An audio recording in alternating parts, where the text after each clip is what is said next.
Major गौरव आर्या जी ने एक tweet दिया और उसमें उन्होंने कहा कि भारत के साथ जब भी पाकिस्तान की कोई पोटेंशियल बातचीत की सूरत होती है तो पाकिस्तान का कहना होता है कि हम ना तो ट्रेड करेंगे ना बातचीत करेंगे क्योंकि कश्मीर का मसला बीच में है। और जब क्रिकेट खेलने की बात होती है तो फिर कश्मीर का मसला बीच में नहीं रहता। इसके साथ साथ मेजर गौरव आर्या जी के साथ हम प्रेसिडेंट बाइडन ने जो स्टेटमेंट दी थी, अमेरिका की क्या पोजीशन है एक्चुअली पाकिस्तान पर, जो उन्होंने कहा कि मोस्ट डेंजरस नेशन, ये हैं वो बातें मेजर गौरव आर्या जी के साथ। हम उनका स्वागत करते हैं दिल्ली से। सर, आपका बहुत बहुत स्वागत, खुश आमदेद। मैंने आज सुबह ही आपकी ट्वीट देखी जिसमें आपने एक बड़ी इम्पॉर्टेंट बात लिखी। आपने कहा जब भी ट्रेड की कोई बात होती है भारत की तरफ से भले से की जाए या ना की जाए, पाकिस्तान की तरफ से खुद ही सपोज किया जाता है कि हम ट्रेड की बात नहीं करेंगे क्योंकि कश्मीरियों का जो कोट अनकोट उनके मुताबिक जो खून है वो बीच में आ जाता है। लेकिन जब क्रिकेट की बात होती है तो वो कहते हैं जी आएँ आएँ आप क्रिकेट खेलें, क्योंकि उससे शायद उनका इमेज बेहतर हो सकता है, पाकिस्तान का इमेज बेहतर होगा। जी यहाँ सिक्योरिटी अच्छी है, भारत आ गया, प्यार बढ़ना शुरू हो गया। प्राइम मिनिस्टर नरेंद्र मोदी ने कुछ साल पहले कहा था कि जब रात को बम फोड़े जाएं और सुबह कैसे क्रिकेट खेली जा सकती है, तो इस तरह की बात उन्होंने भी कही थी। तो आप अपनी ट्वीट के कॉन्टेक्स्ट में जो ये मंजरनामा है इसको कैसे देखते हैं? पहली बात तो ताहिर साहब, अपनी शो में बुलाने का बहुत बहुत धन्यवाद आपका सर। ताहिर साहब, ऐसा है, दो तीन चीजें हैं। पहली बात तो ये है कि ये जो पाकिस्तान ने बोला ना कि हम भी इंडिया के साथ नहीं खेलेंगे और ये सब, ये ठीक है, उनकी मर्जी है, हम तो उनको नहीं फोर्स कर सकते। लेकिन जब भी ये बात होती है कि वो खुद ही पाकिस्तानी करते हैं, हमने नहीं करा, कोई Indian prime minister, Indian foreign minister या भारत से किसी ने फॉरेन ऑफिस दिया, ये पाकिस्तानी खुद ही सर सवाल पूछते हैं, खुद ही उस सवाल का जवाब दे देते हैं और खुद ही उसमें खुश हो जाते हैं।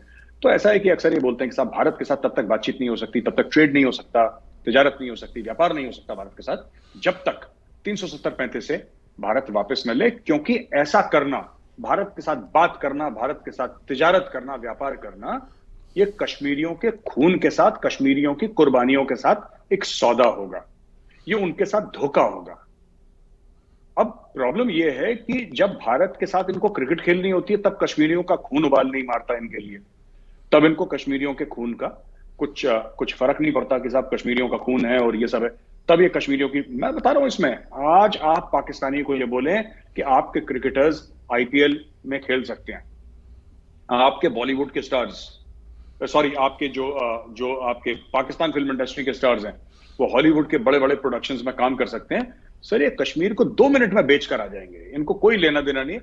कश्मीर को ये लेवरेज की तरह इस्तेमाल करते हैं। हमें पता है इनका लेवरेज, इनकी चाबी क्या है सर? इनकी चाबी पैसा है। अब भारत के साथ ट्रेड करेंगे तो बैलेंस ऑफ ट्रेड तो भारत के फेवर में है, बैलेंस ऑफ ट्रेड भारत के फेवर में है।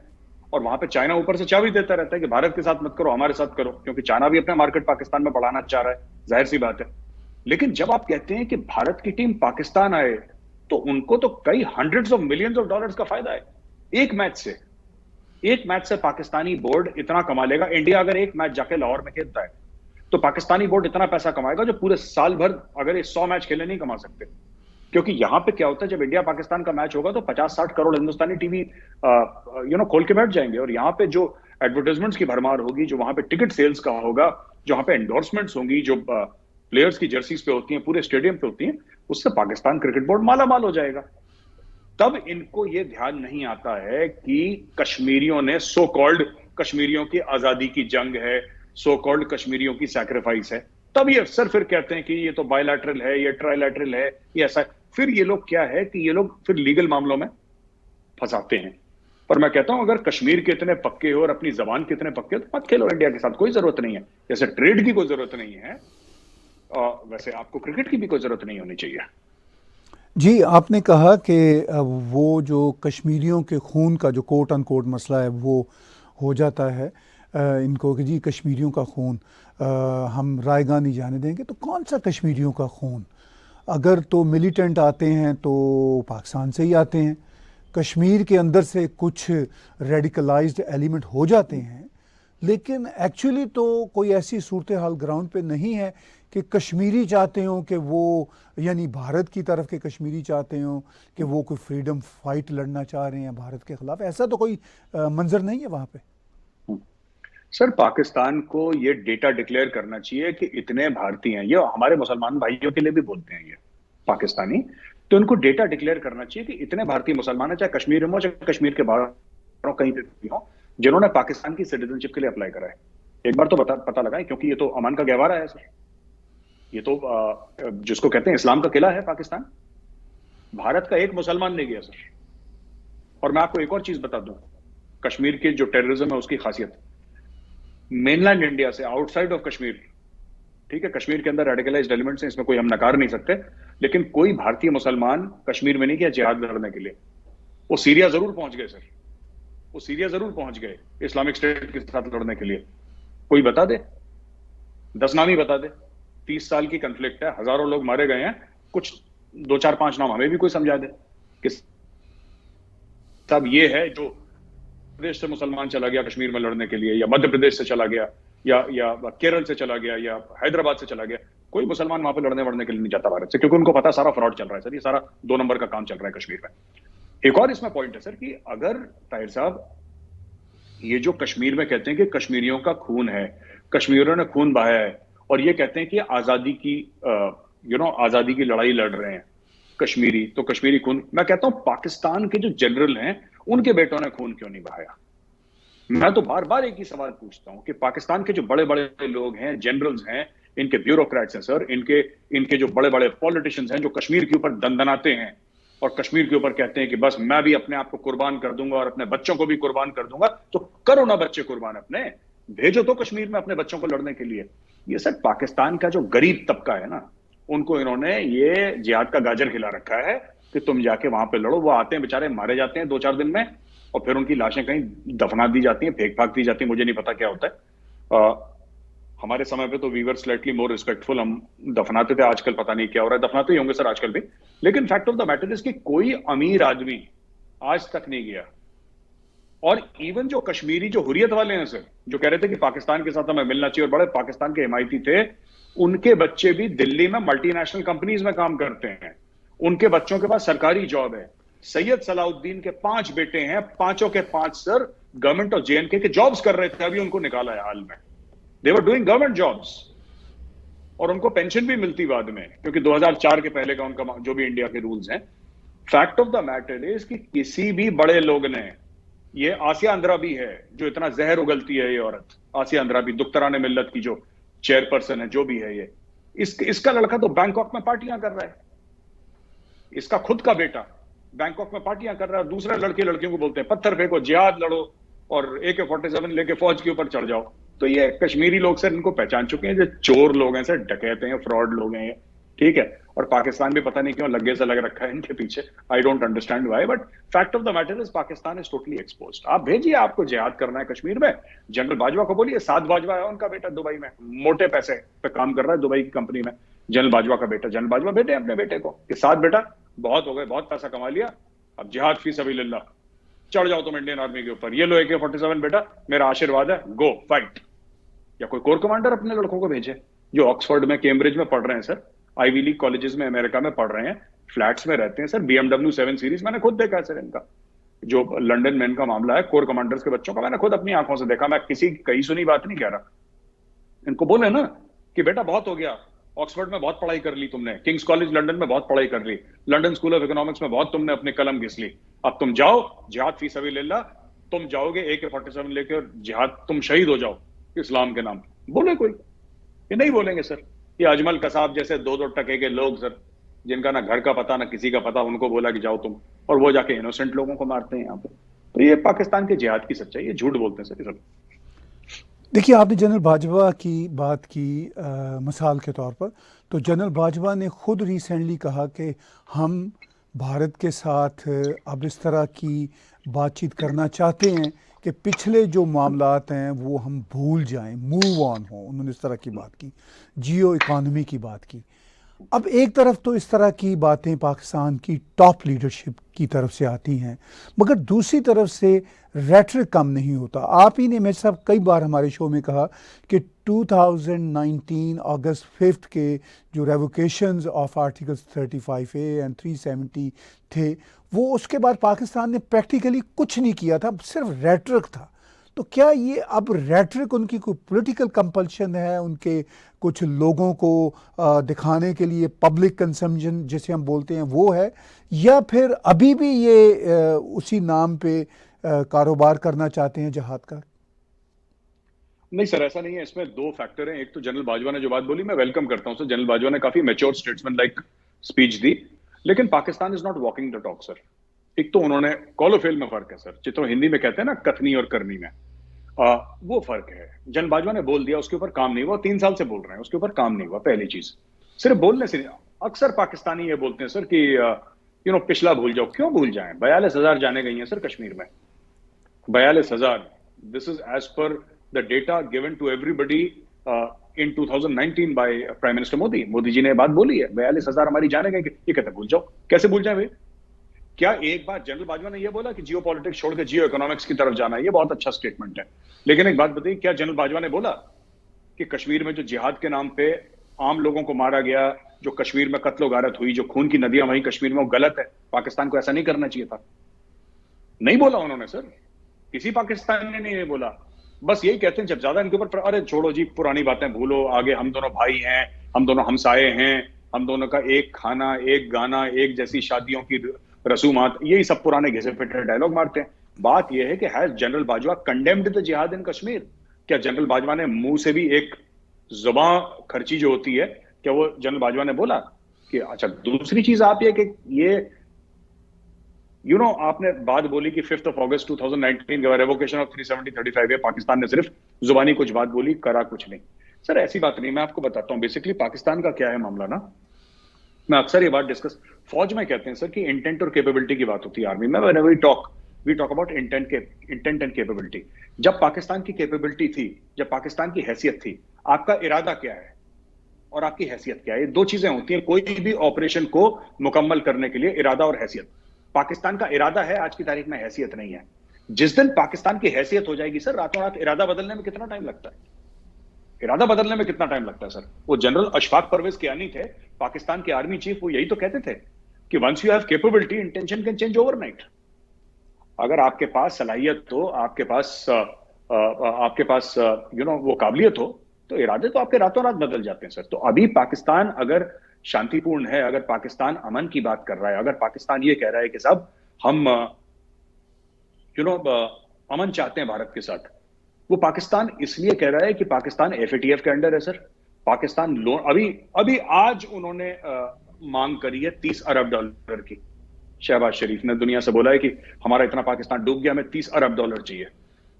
पैसे की प्रॉब्लम है। अमेरिका अफगानिस्तान से निकल गया है, अमेरिका पैसे नहीं दे रहा, कोई पैसे नहीं दे रहा इनके, कोई मच्छरदानी दे रहा है, कोई आटे के पैकेट दे रहा है, कोई ओडोमॉस दे रहा है मच्छर को लड़ने, कोई मोटे पैसे तो दे नहीं रहा है इनको।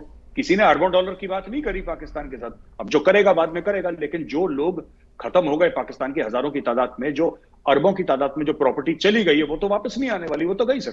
अब वो रीबिल्डिंग होगी तो होगी, कौन कितना पैसा खाएगा, लंदन में और न्यूयॉर्क में किस किस की प्रॉपर्टीज बनेंगी, दुबई में किसके महल बनेंगे, वो तो बात की बात है। लेकिन fact of the matter is कि आज की तारीख में अगर पाकिस्तान ने कश्मीर में जिहाद काफी हद तक वहां पे जो कंट्रोल में है, तो उसमें पाकिस्तान का वो नहीं है सर। पाकिस्तान, देखिए पाकिस्तान तो कोशिश करता रहता है, लेकिन हर चीज के पीछे पैसा चाहिए आपको। पाकिस्तान के पास पैसा नहीं है, एफएटीएफ में फंसा हुआ है। जिस दिन पाकिस्तान के पास पैसा हुआ, जिस दिन अमेरिका बहादुर अफगानिस्तान में आएगा और पहला कंटेनर सर $100 की गड्डियों के साथ पाकिस्तान में पहुंचेगा, पहला कंटेनर डॉलर के साथ, ये कश्मीर में फिर जिहाद शुरू करेंगे सर। ये इनकी मजबूरी है जो जिहाद नहीं कर रहे। ये अच्छे नहीं बन गए। कोई ये समझे कि ये पाकिस्तानी शरीफ बन गए, ये शरीफ नहीं बन गए सर। ये इनको है प्रॉब्लम है। जी, आपने कहा कि वो तो 30 अरब डॉलर मांग रहे हैं दुनिया से फ्लड्स की जो तबाहकारियाँ हुई हैं उसके कॉन्टेक्स्ट में, मगर दुनिया तो उनको मच्छरदानियाँ दे रही है, कुछ आटा दे रही है और कोई मोटे पैसे नहीं दे रही।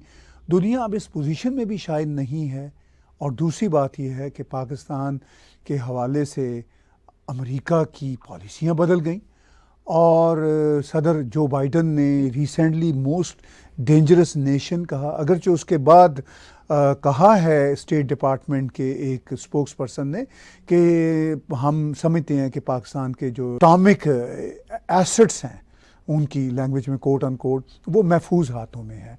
ख़ुद पाकिस्तान के कोर कमांडर्स की एक मीटिंग हुई जनरल बाजवा की सरबराही में, वहाँ पर भी उन्होंने एश्योरेंस दी कि जी हमारे जो एटॉमिक एसेट्स हैं वो बहुत महफूज हाथों में हैं। तो अमेरिका की ये जो पॉलिसियाँ चेंज हो रही हैं, मैं स्टेट डिपार्टमेंट के स्पोक्स पर्सन की जो स्टेटमेंट है उसको तो ऐसे ही देखता हूँ, लेकिन सदर बाइडन ने जो अपना माइंड बोला है अपने 40-45 साल एक्सपीरियंस के बेस पे, वो आपको क्या मैसेज देता है मेरे साहब? सर ऐसा है कि सच बात में देखिए, सच कड़वा है और मुझे पता है कि नीचे आके फिर कमेंट्स में पाकिस्तानी आके ट्रोल करेंगे, लेकिन हमें सच बोलना है सर इस प्रोग्राम में, और हर जगह सच बोलना है इस प्रोग्राम में। क्यों सर? बात यह है कि सच ये कड़वा सच है कि nobody likes Pakistan. Nobody likes Pakistan sir. Afghans don't like Pakistan, the Chinese don't like Pakistan sir, the Americans don't like Pakistan, the Europeans don't like Pakistan. Nobody likes Pakistan sir. Individual Pakistanis होंगे अच्छे, मैं मना नहीं कर रहा, मैं इंडिविजुअल पाकिस्तानी करने जा रहा। As a state nobody likes Pakistan, there is no respect sir. अब मैं आपको बताता हूं, जो बाइडेन ने बोला है ना, वो असली में खतरा क्या है? असली में खतरा ये नहीं है, मुझे नहीं लगता कि पाकिस्तानी आर्मी अपने हाथ से न्यूक्लियर वेपन्स ऐसे जाने देगी। तो वहां पे मैं जो बाइडेन की बात से मैं अग्री नहीं करता, क्योंकि पाकिस्तानी आर्मी जान से ज्यादा, ठीक है 7 नहीं सर 70 पर्दों में रखती है अपना एटमी प्रोग्राम। तो कोई ये बोले कि घुस जाएगा तालिबान वाला, अलकायदा वाला और वहां से एटम बम छीन लेगा, उनसे भाग जाएगा, तो I don't think this is possible. ये वो मार्वल कॉमिक्स वाला कोई सिनेरियो अगर हो जाए तो हो जाए, ऐसा नहीं होने देगी पाकिस्तानी फौज, इतना तो मुझे पता है। प्रॉब्लम कुछ और है सर, और जो मैं कई बार ये हाईलाइट कर चुका हूं, पता नहीं लोग मैं समझा पा रहा हूं कि नहीं समझा पा रहा, और मैं आपकी तवज्जो चाहूंगा सर इसमें और आपको समझाना चाहूंगा। सर ऐसा है कि अलकायदा एक ग्रुप नहीं है, दाइश इस्लामिक स्टेट एक ग्रुप, ये एक जहनियत है सर, और ये जहनियत पाकिस्तानी आर्मी के अंदर है। जिहाद is the cornerstone of the Pakistan army. ईमान तकवा जिहाद फी सबीलिल्लाह। वो फौज जिहाद के लिए बनी है। जिहाद किसके खिलाफ होता है? वो जद्दोजहद वाली बात नहीं कर रहे, वो जिहादुल अकबर वाली बात नहीं कर रहे कि जहन से जिहाद करो। उनका जिहाद काफिरों के खिलाफ है। काफिर कौन है? तो that army is made for जिहाद, पहली चीज। दूसरी चीज ये है कि जैसा मैंने बोला कि जब पाकिस्तानी आर्मी ने अटैक करा था सर लाल मस्जिद के ऊपर, अब्दुल अजीज थे वहां के मौलवी, जो वो लेडीज ड्रेस पहन के भागे थे, बुरका वुरका पहन के और सलवार, लेडीज का सलवार पहन के भागे थे, वो पकड़े गए थे।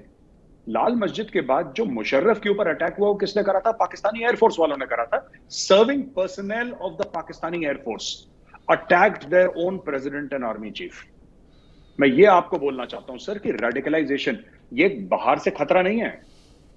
मैं आपको ये कहना चाह रहा हूं सर, लबोलबाब ये है कि पाकिस्तानी आर्म्ड फोर्सेस के मेंबर्स अलकायदा के मेंबर्स भी हैं। पाकिस्तानी फौज के जो मेंबर्स हैं वो तालिबान माइंडसेट रखते हैं, वो इस्लामिक स्टेट का माइंडसेट रखते हैं। मैं ये खतरा है अंदर से। अगर जो जनरल इंचार्ज है उस वक्त फिजिकल सिक्योरिटी का, क्योंकि कोई एक तो ऑफिसर होगा जो टॉप पे होगा जिसके अंडर फिजिकल सिक्योरिटी होगी, वो बंदा अगर रेडिकलाइज है, वो बंदा कहता है कि नहीं मैं तो उसको शहीद मानता हूं, उसामा बिन लादेन को या जवाहिरी को मैं शहीद मानता हूं। जैसे उसामा बिन लादेन को तो पार्लियामेंट नेशनल असेंबली में इमरान खान शहीद मानता है, जो पाकिस्तान का former prime minister. As prime minister वो कहता है मैं शहीद मानता हूं उसामा बिन लादेन को। तो क्या ऐसा नहीं हो सकता कि पाकिस्तानी फौज का कोई जनरल भी उसको शहीद मानता हो? क्या ऐसा नहीं हो सकता कि पाकिस्तानी आर्मी का कोई जनरल ये कहता हो कि हाँ साहब 9/11 जो करा था, 9/11 के जो अटैक्स करे थे बिल्कुल सही करे, और मैं as a Pakistani army officer इससे अग्री करता हूं कि बिल्कुल ठीक करा, और जाके काफिरों को मारा? तो ये तो माइंडसेट है ना sir, this is a mindset. We look at Al Qaeda as an organization. हम सोचते हैं कि गिरोह है ये, हम सोचते हैं ये गिरोह है, हम सोचते हैं ये कोई ऑर्गेनाइजेशन है। ऑर्गेनाइजेशन नहीं है, ये माइंडसेट है, ये दिमाग, ये कीड़ा दिमाग का है सर, ये जहर दिमाग में है अलकायदा का। कई लोग ऐसे हैं जो इंडिया में स्लीपर सेल्स पता लगे अलकायदा के, जो कि भारत से कभी बाहर नहीं गए थे, उनको इंटरनेट पे इंडोक्ट्रिनेट कर लिया। ये तो बिल्कुल अफगानिस्तान के बगल में रहते हैं जहां पे अलकायदा एक्टिव है सर। तहरीक तालिबान पाकिस्तान कौन है? आज की तारीख में जो अलकायदा में जो फाइटर्स हैं सर, वो कभी तहरीक तालिबान पाकिस्तान में आ जाते हैं, कभी दाइश में चले जाते हैं। And most of them inside Afghanistan are Pashto speaking sir. ये देवबंदी तो है, ये देवबंदी तो है। हाँ, अलकायदा में आपको अरब भी मिलेंगे, आपको फॉरेन फाइटर्स भी मिलेंगे, लेकिन उसमें लोकल पश्तून भी हैं सर, और उसमें लोकल दाइश वाले भी हैं, जो खुरासान चैप्टर है इनका। लोकल आपको पश्तून मिलेंगे जो एक जमाने में तालिबान के साथ थे, और जब से तालिबान ने मुज़ाकरात शुरू करें पूरी दुनिया से, जब से तालिबान डिप्लोमेसी में घुसा है, कई हजारों तालिबान के फाइटर्स जो हैं वो तालिबान छोड़कर भी गए हैं। ये भी सच है सर, वो छोड़कर भी गए हैं क्योंकि वो इतने रेडिकलाइज हो गए। इसने बोला ये तो अमन की बात कर रहे हैं, हमें तो बोला था कि काफिरों को मारना है, तो हम ऐसी तंजीम ज्वाइन करेंगे, ऐसा गिरोह ज्वाइन करेंगे जो हमें अलाउ करेगा काफिरों को मारना। तो ये सिनेरियो कुछ और है। सोचिए, पाकिस्तान का एक लेफ्टिनेंट जनरल जिसके अंडर एटमी असासे हैं, वही बंदा रेडिकलाइज हो गया सर। वही बंदा कहता है कि नहीं, मैं अपना जो है सब कुछ उसामा बिन लादेन को मानता हूं या अल-जवाहिरी को मानता हूं। फिर आप क्या करेंगे? ये बाहर से अटैक नहीं हो रहा सर, ये प्रॉब्लम पाकिस्तान के अंदर है। पाकिस्तानी फौज के अंदर अलकायदा वाले बैठे हैं और वो पाकिस्तानी फौज की वर्दी पहनते हैं। देखिए, आपने माइंडसेट की बात की, ये बड़ा अहम नुक्ता है और ये काफ़ी पुरानी डिबेट है। इवन पाकिस्तान के कुछ प्रोग्रेसिव सर्कल्स में भी कई डेकेड से ये बात हो रही है, कंसर्न ये शो किया जा रहा है कि ये रेडिकलाइज माइंडसेट पाकिस्तान आर्मी में है। देखिए मेरे साहब, आपका पॉइंट प्रूव होता है कि उसामा बिन लादेन, जिसको इमरान खान ने शहीद कहा, वो सिर्फ इमरान खान ने नहीं कहा, वो तो पाकिस्तान में पाए गए थे, और काकूल एकेडमी जो फ्यू किलोमीटर्स अवे उनका घर था, ये दुनिया को पता है। अच्छा, एक तो ये सर 800 मीटर सर, जी 800 मीटर मेरा ख्याल था कोई 1.5-2 किलोमीटर शायद, 800 मीटर से 800 मीटर बगल में था सर, बगल में। ठीक है। तो इसका मतलब ये है कि वो आफ्टर ऑल अगर काकूल एकेडमी के 800 मीटर के फासले पे उनका घर था, तो उसको कौन प्रोटेक्ट कर रहा था? ये तो अब कोई सीक्रेट नहीं रहा ना दुनिया में। अच्छा मेरे साहब, आपने देवबंदी स्कूल ऑफ थॉट की बात की। मैं पिछले बरस भारत के दौरा पे था, तो मेरी तो खुद देवबंद के मौलाना मदनी साहब से मुलाकात हुई और हमने एक स्टेज भी शेयर किया। तो मौलाना मदनी साहब के भी जो ख्यालात हैं, वो तालिबान के कुछ पॉइंट ऑफ व्यू से के सपोर्टर हैं, मगर कुछ पॉइंट ऑफ व्यू के मुझे सपोर्टर नज़र नहीं आए। हमने एक तकरीर भी उनकी चलाई थी। तो खुद तालिबान जो हैं, आज के तालिबान, वो पाकिस्तान के सियासी निज़ाम से बिल्कुल मुतफिक नहीं है। खैर ये तो अलग बहस है। सवाल मेरा ये है कि जब जो बाइडन कहते हैं कि पाकिस्तान के जो एटॉमिक एसेट्स हैं वो उनमें कोहीजन, जो उनकी सिक्योरिटी में उस तरह का नहीं है, लैकिंग कोहीजन वाली जब वो बात करते हैं, तो क्या ये भी खतरा आपको नज़र आता है कि ये चीन के हाथों प्रॉक्सी के तौर पर भी यूज़ हो सकते हैं? ये भी जो बाइडन के ज़हन में हो सकता है? सर मैं आपको बता रहा हूं, ये है, हो सकता नहीं है सर, ये है। और कैसे है? हम लोग एक जमाने में जब डिस्कशन करते थे, आज से 10 साल पहले, 15 साल पहले, तो फौजी कहते थे China to the east and Pakistan to the west. आज की तारीख में इन लोगों ने कहना शुरू कर दिया China to the east and China to the west, क्योंकि पाकिस्तान ने अपना पूरा मुल्क, उसकी ताला चाबी चाइना को दे दी सर। इन्होंने अपने एयरपोर्ट, अपनी जमीन, अपना स्ट्रेटेजिक इंफ्रास्ट्रक्चर, अपनी फौज। अब देखिए सर, कौन सा ऐसा मुल्क है जहां पे 1 या 2 डिविजन्स, इन्फेंट्री डिविजन रेज करें कि जी आप चाइनीज को प्रोटेक्शन दीजिए? इन्होंने अपनी आर्मी, जो कि सबसे, जो किसी भी मुल्क का जो होता है सर, कि उस मुल्क का, जिसको कहते हैं ना खुद मुख्तारी किसी भी मुल्क की होती है, वो 2-3 चीजें तो होती हैं सर उस मुल्क की। पार्लियामेंट होती है, सुप्रीम कोर्ट होती है, उसकी फौज होती है, यही तो होती है सर 2-3 चीजें किसी भी मुल्क की, जिससे देखते हैं कि खुद मुख्तार है कि नहीं वो मुल्क, है कि नहीं। उसका बैंक जो है, इनका बैंक IMF के पास पड़ा हुआ है, ठीक है सर। IMF डिक्टेट करता है कि उसका प्रेसिडेंट, चेयरमैन कौन होगा। और दूसरी एक और चीज है सर कि चाइनीज घुस गए हैं बलूचिस्तान के अंदर, चाइनीज हर जगह घुस गए हैं। They control decision making in Pakistan to a very very large level, ठीक है।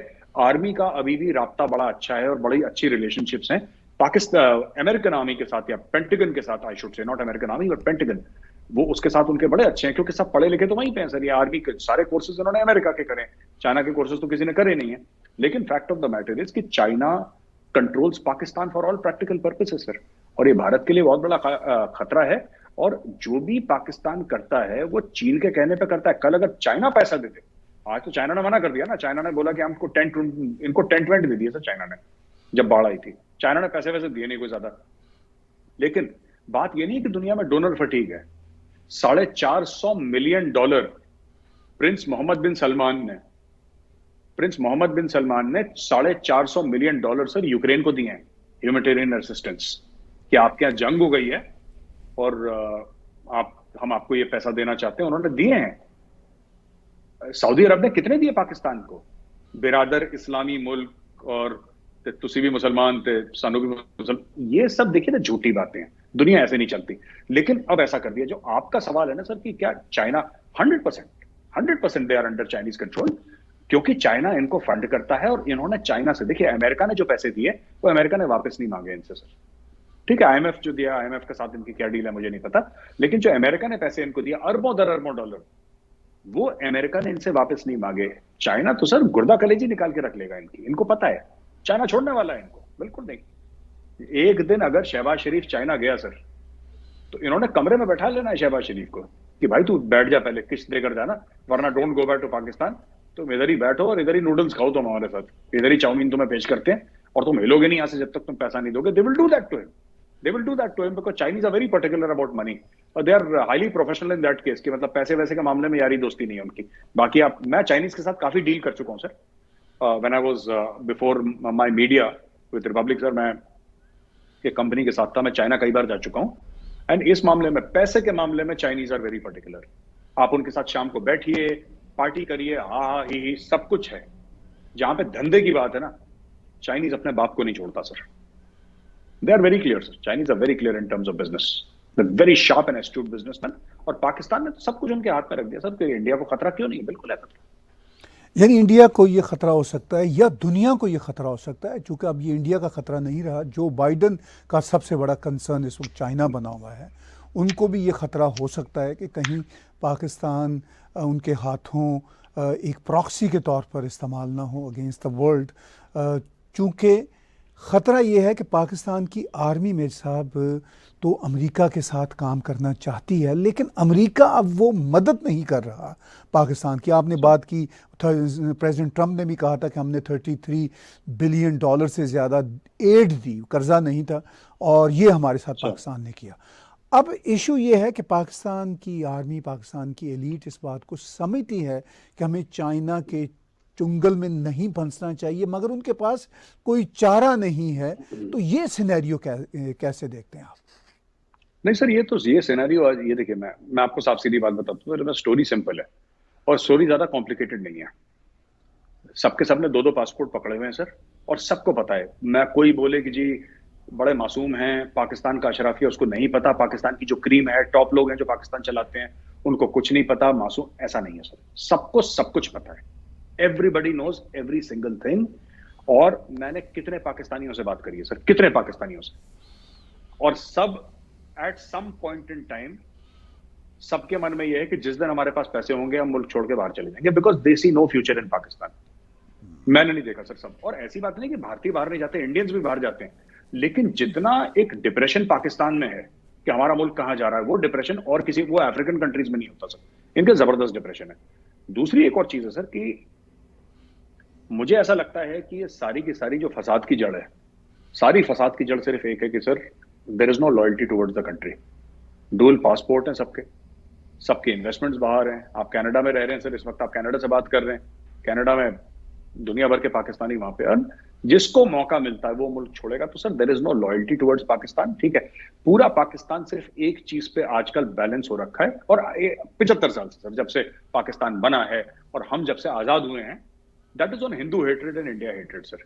उनका सिंगल, पाकिस्तान को जब तक हिंदू के साथ, यहूदी के साथ नफरत नहीं होगी, वो पाकिस्तान जुड़ेगा। कि जुड़ने वाली कोई चीज है ही नहीं उसमें।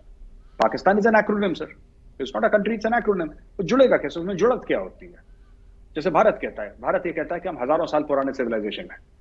ठीक है, हम बात करते हैं मोहनजोदाड़ो की, हम बात करते हैं हड़प्पा की, हम बात करते हैं अजंता की, इलोरा की। साउथ में हम चोलास की बात करते हैं, पांड्यास की बात करते हैं, चेरास की बात करते हैं। यहाँ पे सर मगध राज, चाणक्य की बात करते हैं, अशोका द ग्रेट, चंद्रगुप्त, समुद्रगुप्त। इतने मतलब यहां से, मुगल तो बाद में आए सर, मुगल तो 1526 में आए, और मुगलों ने राज भी बहुत थोड़ा करा सर, 1526 से लेकर 1857 तक। उसके बाद तो फ्री हो गए वो लोग, फारिग हो गए। लेकिन fact of the matter is यहाँ पे हिंदू डायनेस्टी रही है, चोलास, जिन्होंने 1000 साल से ज्यादा राज करा है। तो वी हैव समथिंग जो हमारी एक जुड़त है, इनकी जुड़त नहीं है sir. It's an artificially created country. और प्रॉब्लम आर्टिफिशियल क्रिएटेड कंट्री में क्या होती है सर? सबसे बड़ी ये होती है कि लैक ऑफ आइडेंटिटी। हम अरब हैं, हम तुर्की हैं, हम तुर्क हैं, हम ईरानियन हैं, हम मंगोल हैं, हम फलाने, हम ढिमके हैं। अब जब ऐसा होगा मुल्क में, तो मुल्क में जुड़त कैसे पैदा होगी? ठीक है, तो लैक ऑफ आइडेंटिटी है which is breaking the country apart, and they have no love lost. मैंने सबसे बात कर ली है, वो सिर्फ इंडियंस को दिखाने के लिए कि हम जी ऐसे हैं वैसे हैं। आप इंडियंस को सामने हटा दीजिए, किसी गोरे को लाइए, तो खुद इनका बहुत, there is no sense of pride जो होता है ना एक मुल्क में। नेशनलिज्म होती है सर किसी भी कंट्री में, वहां पाकिस्तान में नेशनलिज्म नहीं है सर। हाँ, इस्लाम के साथ अपने आप को सगा बताते हैं कि हम इस्लाम के सगे हैं, लेकिन पाकिस्तान का सगा पाकिस्तान में कोई नहीं है सर। इनका बस थोड़ा सा, इनकी मोहिबुल वतनी जागती है सर, जब भारत के साथ लड़ाई हो गई, जंग हो गई, क्रिकेट मैच हो गया, तब थोड़ा सा इनकी मोहिबुल वतनी जाग जाती है। अगर दे आर नॉट, अगर पाकिस्तान को प्यार करते तो इस हाल में रखते पाकिस्तान को। This is the state of Pakistan today. ये वो लोग खुद चला रहे हैं। ये कहते हैं हम पाकिस्तान से मोहब्बत करते हैं। आज की तारीख में पाकिस्तान पानी में डूबा है, कर्ज में डूबा है, हर चीज में डूबा हुआ है पाकिस्तान। ये तो कोई मोहब्बत का प्रूफ नहीं है सर। ये तो कोई सबूत नहीं है मोहब्बत का कि हम अपने मुल्क से मोहब्बत करते हैं, इसलिए हमने बेड़ा ही गर्क कर दिया पूरे मुल्क का। देखिए, आपने बात की कि नेशनैलिटी का एहसास नहीं, और नेशनैलिटी का एहसास मज़हब के साथ जुड़ता है, मगर जो मज़हब का भी सारे का सारा वहाँ पर एक एहसास है, वो भी सेल्फ इंटरेस्ट की बेस पे है। कोई वो भी सच्चा और खरा नहीं है। अरब इनको अपना नहीं मानते जिनके यहाँ से मज़हब आया, और ये ख़ुद ही अपने तौर पर मज़हब के कस्टोडियन बनते हैं, और कोई इनको इस हवाले से इम्पोर्टेंस नहीं देता। तो मैं सब आप आखिर में जो आपसे बात करना चाहूँगा और जिस पे कंक्लूड भी करना चाहूँगा आज की बातचीत, आप पाकिस्तान के मीडिया को देखते रहते हैं, मैं भी यहाँ कनाडा से बैठ के देखता रहता हूँ, और मुझे एहसास होता है कि वही एक ही पॉलिटिकल जो ड्रामा है वो 40 साल से चला आ रहा है, और भारत के ख़िलाफ़, बल्कि भारत के ख़िलाफ़ अपनी जगह पे ज़्यादा हिंदू के ख़िलाफ़ जो नफ़रत है, वो उनकी एक कोहेसिव फोर्स है, जो उनको जोड़ने वाली फोर्स है, लेकिन वो भी पायदार नहीं है। तो आपको ये जो पाकिस्तान का पूरा मंजरनामा है, हर रोज़ आपको देख देख के बोरियत नहीं होती? क्या लगता है आपको? हमें तो बहुत एक्साइटमेंट होती है सर, बट हमें तो बिल्कुल बोरियत नहीं होती। मैं तो लोगों को बोलता हूँ कि नेटफ्लिक्स मत देखा करो, आप don't watch Netflix, watch Pakistan television. Sir इतना एंटरटेनमेंट फुल टाइम। अब आप देखिए सर, मैं आपको छोटी चीज बता रहा हूँ।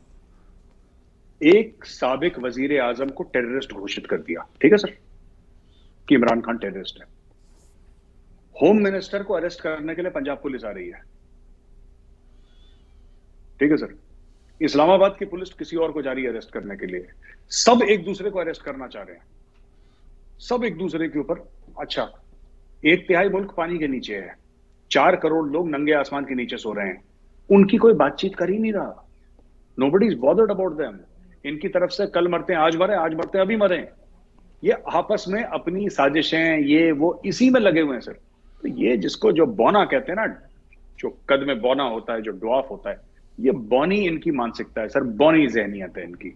ये मुल्क, मैं इसलिए कह रहा हूं ना सर कि मुल्क बनने में एक to define a nation sir, you need a common culture, you need a common heritage, you need something sir. ये रिलीजन के बेस पे आपने बना दिया।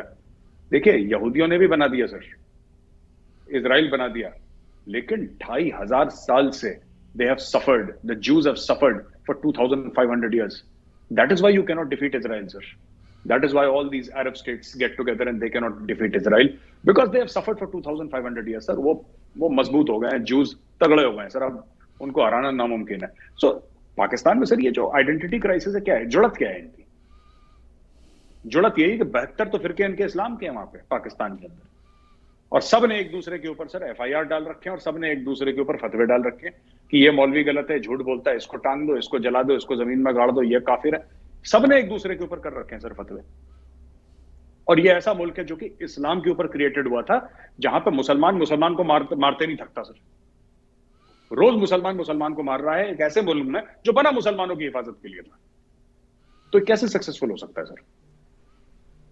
जी, सिचुएशन बड़ी अलार्मिंग है और आपकी जो क्रिटिसिज्म होती है पाकिस्तान के कॉन्टेक्स्ट में, मुझे तो हमेशा यूँ लगता है कि असल में इनडायरेक्टली आप ह्यूमैनिटी का कॉज या पर्पस जो है सर्व करते हुए समझाना चाह रहे हैं कि भाई आप इस तरह का माइंडसेट ज़रा चेंज कीजिए, ये आप ही के हक में है।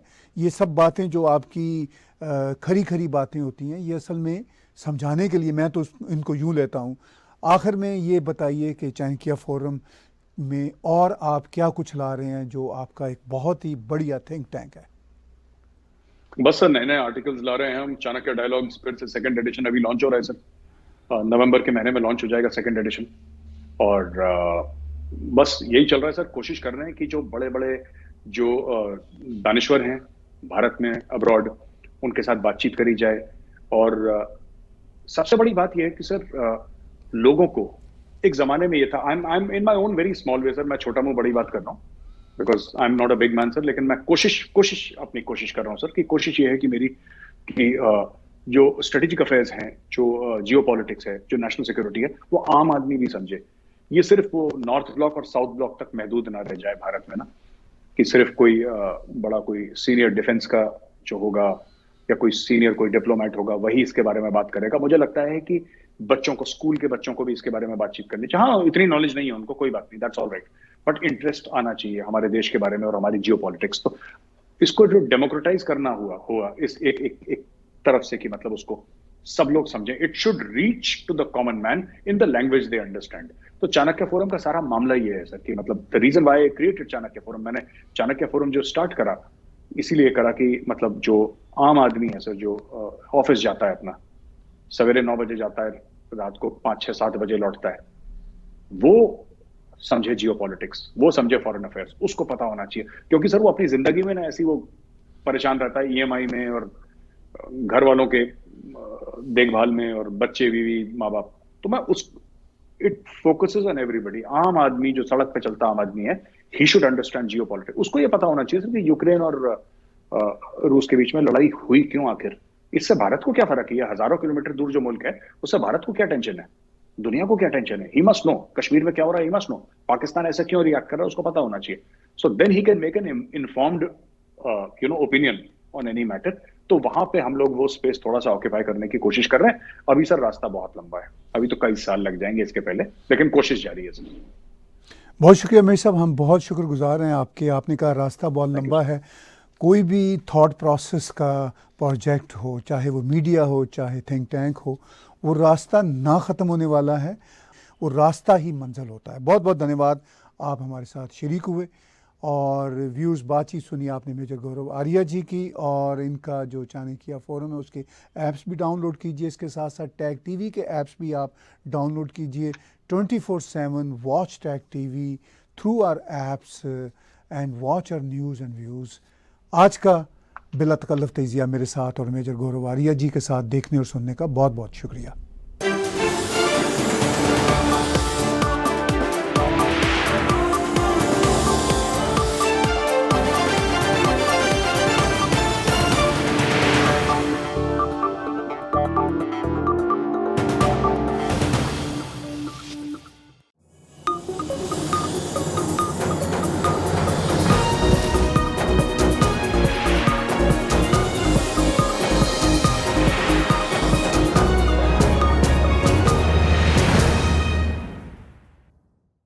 Subscribe Tag TV YouTube channel and press the notification button.